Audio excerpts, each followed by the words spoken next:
Hello, and thank you for joining us today in our study of the book of Psalms. Today we're in Psalm 101. Now, unlike many of the Psalms previous to this, at least in the recent section we've been looking at, this psalm is inscribed as a Psalm of David. And so here in this psalm, while it's only 8 verses long, David is going to talk about his relationship with God and also what he is willing to do to retain that relationship with God. Let's look at what he says.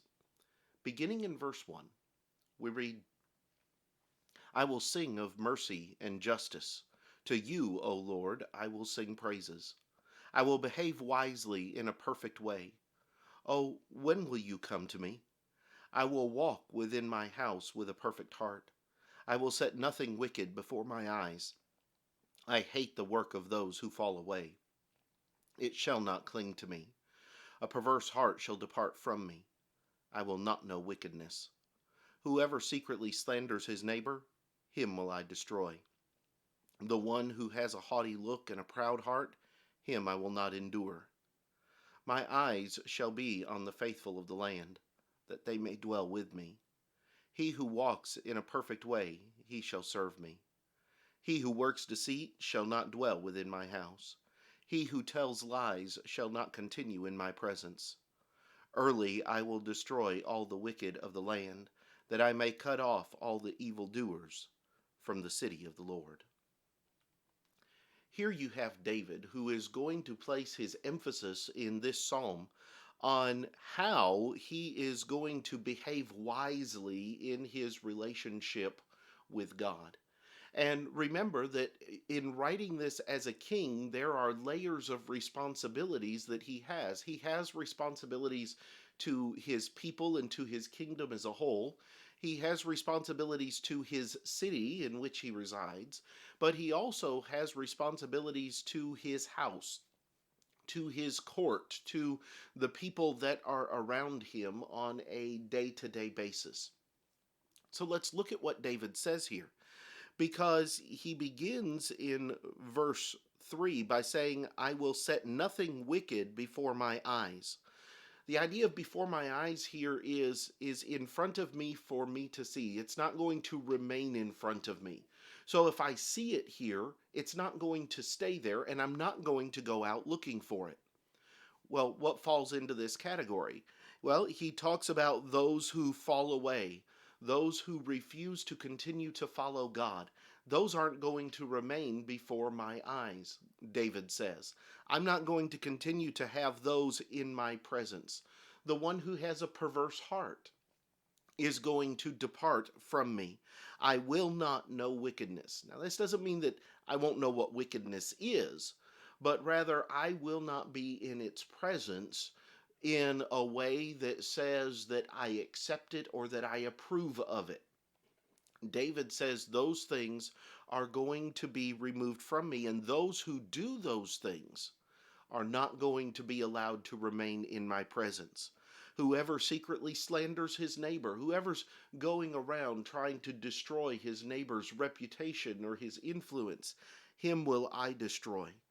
And the one who has a haughty look and a proud heart, the one who is not willing to be humble, the one who is not willing to devote themselves to God, but they're only interested in themselves, those individuals, he said, I will not endure.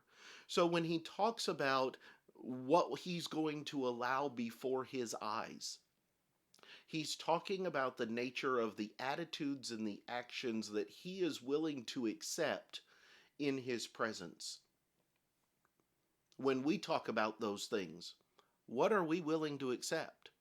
What are we willing to have in our presence and not say anything about it and not do anything about it and not change anything about what we are allowing, whether it is in a literal sense or maybe it's in our entertainment choices.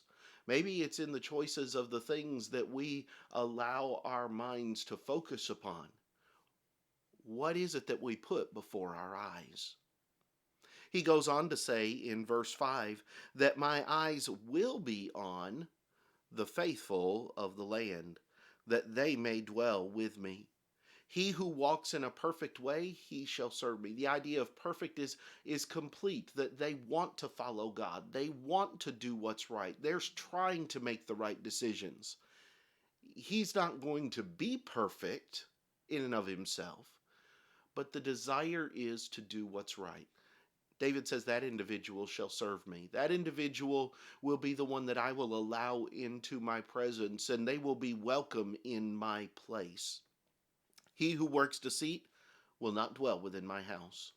The one who lies, the one who is causing turmoil and strife by means of sowing discord, that individual's not going to be allowed to remain in the house of David. He who tells lies shall not continue in my presence. Early I will destroy all the wicked of the land, that I may cut off all the evildoers from the city of the Lord. David's point is, because he is trying to behave himself wisely, because he is trying to uphold this relationship with God, there are things he's not going to allow to remain in his presence. And then there are things that he is going to desire to have in his presence. Are we taking the lessons from David's focus and placing them in our lives? Psalm 101 has a lot to say toward us about what we are willing to accept and what we are willing to allow to remain before us as we seek to try to serve God. What is it that we are striving to surround ourselves with? Because what we strive to surround ourselves with and what we allow to remain around us is going to say a lot about us. These are the things that I see in Psalm 101. I hope that they are beneficial to you. Next time, we'll come back and look at the 102nd Psalm. I hope that you'll join us then, and thank you for viewing the video today. Until next time, have a great day.